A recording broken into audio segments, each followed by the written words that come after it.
Fabienne Lévy avec vous sur Radio Judaïka en toute franchise pour une émission très spéciale autour de Marek Alter.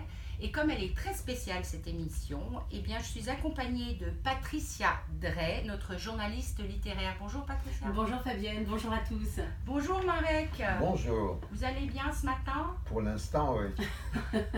Vous nous faites l'immense honneur de venir à Lyon, l'immense honneur d'être dans notre studio à Radio Judaïka. Et franchement, on est très fiers ce matin de vous avoir. Marek Alter, en interrogeant mon fils de 30 ans l'autre jour, je me suis dit que vous étiez l'homme de la génération des années 80 et qu'aujourd'hui, je me devais, grâce et avec vous, de faire preuve de transmission. Parce que lorsqu'on lui a posé la question Marek Alter, il m'a dit « Ouais, c'est tous les bouquins qui sont dans la bibliothèque là ?» Ah, j'ai dit « Bah tu vois ». Et c'est le monsieur avec une grosse barbe, 30 ans. Oui. Alors vous avez tout fait, Marek. C'est déjà pas mal, Oui. parce que parfois je suis accosté par des jeunes filles, et moi je suis très fier, mais elles disent, vous savez, ma grand-mère vous adore. Mais moi je note la référence littéraire de votre fils Fabienne, hein, quand même, c'est intéressant. Bon, Patricia, tout n'est Oui, pas oui. perdu. Hein. Vous avez fait, Marek, depuis votre arrivée de la Pologne en France, un parcours hallucinant. Mais tout d'abord, j'aimerais bien vous poser une question. Dites-nous comment on peut être déjà engagé tout jeune en offrant des fleurs à Staline à l'âge de 9 ans, retourner en Pologne et ne la quitter qu'en 1950 pour venir en France. J'aimerais bien que vous nous expliquiez ça. Vous croyez qu'il n'y avait plus de juifs en Pologne après la Seconde Guerre mondiale? Ah si, ça veut dire ceux qui ont survécu, il y a pas mal des juifs, pas mal. Certains nombres ont survécu grâce d'ailleurs à l'Union soviétique, il faut le dire, puisque la Pologne était coupée en deux à cause des pactes germano-soviétiques. Donc certains nombres des juifs ont pu passer comme nous, avec l'aide des quelques amis catholiques du côté soviétique qui nous ont envoyés à Moscou. Et c'est ainsi que nous sommes retrouvés d'abord à Moscou et ensuite en Asie centrale, où ma petite sœur est morte de faim. Et à la fin de la guerre, pour la fête de la victoire, on m'a envoyé avec quelques jeunes à Moscou pour donner les fleurs à Staline. Mon assistante d'ailleurs, comme je suis en train d'écrire ma mémoire, mon assistante a trouvé une photo, je ne suis pas sûr que c'est moi, mais on voit un petit garçon, bien sûr il n'avait pas encore de barbe, donnant les fleurs à Staline. Alors ce qui s'était passé, que comme la Pologne était devenue communiste, donc il y avait un accord entre Staline et Bierut, le premier président post-guerre en Pologne. D'après cet accord, tous les natifs en Pologne ont reçu l'autorisation de rentrer en Pologne. Et c'est ainsi que Même les s'ils Juifs, étaient juifs, quoi. bien sûr, Ah oui. sont rentrés en Pologne. Bon, les Polonais n'étaient pas très contents de nous voir arriver parce qu'ils pensaient qu'il n'y avait plus de Juifs. Donc l'antisémitisme était très très fort. Et puis il y avait aussi des Juifs qui ont survécu dans le maquis, dans la résistance. Parce qu'il y avait des groupes de résistants juifs, puisque le résistants polonais catholiques ne voulaient pas d'eux. Donc il y avait une certaine vie juive qui s'est reconstituée après la guerre. Comme l'antisémitisme était fort, les enfants juifs ne pouvaient pas aller à l'école polonaise, donc ils sont créés des écoles juives. Oui, il y avait une école en nom de Peretz, l'écrivain yiddish, à Łódź, où nous sommes descendus, puisque Varsovie était complètement détruite. Pour sortir de Pologne, c'était difficile, puisqu'on était déjà dans les camps soviétiques. Il y avait déjà 2 camps, les camps des capitalistes et les camps communistes. Et mon père a passé des annonces dans la presse juive à travers le monde pour dire que s'il y a encore un alter vivant qui se manifeste. Et c'est ainsi que nous avons découvert qu'il y avait un oncle, le frère de mon père, à Paris. Il a d'ailleurs survécu là, à Lyon, dans les maquis, un groupe de maquisards qui s'appelait la Carmagnole, qui étaient tous non français de souche, comme on dit. Il y avait un français de souche qui était Hernu, Charles Hernu. C'est maire de Villeurbanne. Exactement. Et ancien ministre. Voilà, tout à fait. C'est lui qui m'a présenté un Mitterrand des années plus tard. Et cet oncle, apprenant qu'il y a encore quelques vivants, donc il nous a envoyé des papiers, et ça a pris du temps. Et vous êtes arrivé à Paris. Arrivé à Paris en 1950, j'avais 14 ans. Alors vous arrivez à Paris en 1950, un parcours ensuite qui fait très envie. Alors je vais égrener, en oubliant sans doute plein de choses, tout ce que vous avez fait pour tous nos auditeurs et nos auditrices, et surtout ceux qui ont 30 ans. Et moins de 30 ans. Et moins de 30 ans. Paris, 1954, vous êtes à l'école des Beaux-Arts, vous peignez, vous avez travaillé avec le mime Marceau, donc un artiste, vous obtenez même des prix en Italie, à Deauville, vous exposez à partout. Et puis d'un seul coup, vous partez à Buenos Aires, où vous restez 2 ans, puis vous retournez à Paris, et là commence un parcours génial d'un homme très militant, un militant des droits de l'homme. On va enjamber les années. En 1967, appel pour la paix. Après la guerre des 6 jours, vous créez le Comité international pour la paix et vous serez d'ailleurs à l'origine des premières rencontres entre Israéliens et Palestiniens, et vous y reviendrez et on y reviendra toujours. En 1968, vous créez la revue Éléments, qui va être dirigée par votre épouse Clara, dont nous saluons la mémoire ici.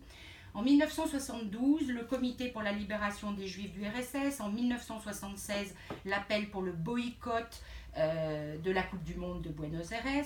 En 1979, vous créez Action contre la faim avec François Giroud, BHL, Kassler, Sormand. 1981, Radio Kaboul Libre. 1984, SOS Racisme. 1991, 2 collèges universitaires, et d'ailleurs vous nous en avez parlé tout à l'heure, qui ont l'air de vous tenir à cœur, français sont créés à Moscou, et à Saint-Pétersbourg. En 1992, vous participez à des rencontres secrètes entre les Israéliens et les Palestiniens, dans le cercle très rapproché d'Yitzhak Rabin, de Shimon Peres, de Yasser Arafat. Et ça continue. En 1993, vous publiez une tribune sur la responsabilité des catholiques à Auschwitz avec la fameuse histoire du Carmel. Et puis en 2008, vous êtes officier de la Légion d'honneur. Vous soutenez Poutine dans sa guerre contre la Tchétchénie. 2017, la marche des imams. Enfin, c'est incroyable. Comment le destin vous a-t-il fait croiser tous ces gens ? Comment on peut être si influent, une vraie vie de James Bond? Qu'est-ce qui vous fait vibrer ainsi? Encore, on le sent là dans le studio, à plus de 80 ans. Est-ce votre élixir de jeunesse? On a envie de comprendre. C'est possible, bon, c'est ma tradition, c'est notre tradition. Vous savez, les Juifs, pour survivre, il faut croire. Je ne veux pas dire croire en Dieu, ça n'est pas croire en Dieu, mais croire en homme. D'abord, dans le pouvoir du verbe. Nous avons une tradition particulière, il faut encore la connaître. Dieu créa le monde en parlant. Ce n'est pas... il n'a pas pris un marteau, il n'a pas pris de la terre glaise ou de marbre pour fabriquer comme Michel-Ange Moïse. Il a parlé et nous sommes là. Et j'ai toujours cru que la parole est plus importante, plus forte que des kalachnikovs. Une fois d'ailleurs, j'ai fait une faute et je le regrette encore. Je suis en train d'écrire ma mémoire, donc j'en parle. Vous avez parlé de Radio Kaboul Libre, par exemple. Quand j'ai proposé à mon ami Bernard-Henri Lévy d'aller soutenir le commandant Massoud, c'était le seul laïc à l'époque en Afghanistan, quand les Américains soutenaient les talibans, on a oublié tout ça. Alors j'ai proposé de faire un appel aux dons, et avec cet argent, on a acheté un émetteur radio. Nous sommes allés en Afghanistan pour remettre cet émetteur au commandant Massoud. Et les Moudjahidines qui nous attendaient nous ont dit que pour passer inaperçu, il fallait s'habiller comme tout le monde. Et puis ils nous ont donné des kalachnikovs. Et je me suis fait photographier à Kalachnikov. C'est une des grandes fautes de ma vie. Parce que ça ne vous ressemble pas. Pas du tout. Hein. Voilà. Ça veut dire ma Kalachnikov, c'est ma plume. Oui, absolument. Je n'ai pas besoin de... Voilà. Donc, avec cette foi-là dans la parole avec un accent, comme vous avez remarqué, que vous j'ai l'avez gardé. jamais perdu, hein, cet accent polonais. D'ailleurs, c'est une petite anecdote, quand Robert Laffont m'a proposé d'écrire la mémoire d'Abraham, c'est mon livre qui s'est le plus vendu, plusieurs millions d'exemplaires, c'est l'histoire d'une famille juive à travers l'histoire juive, 2000 ans. Il m'a demandé, comme j'ai posé des conditions, parce que ça m'a pris 6 ans, il fallait que je vive, donc il fallait qu'il paye. Il m'a dit, mais comment savez-vous que vous êtes les mieux placés pour écrire cette histoire? Il y a d'autres écrivains juifs. J'ai dit, oui, mais ils n'ont pas mon accent. Il est indissociable de vous, cet accent. Et il m'a dit, d'accord, c'est un argument. Et je crois que je suis le seul écrivain qui écrit, juif ou pas juif, qui écrit avec un accent.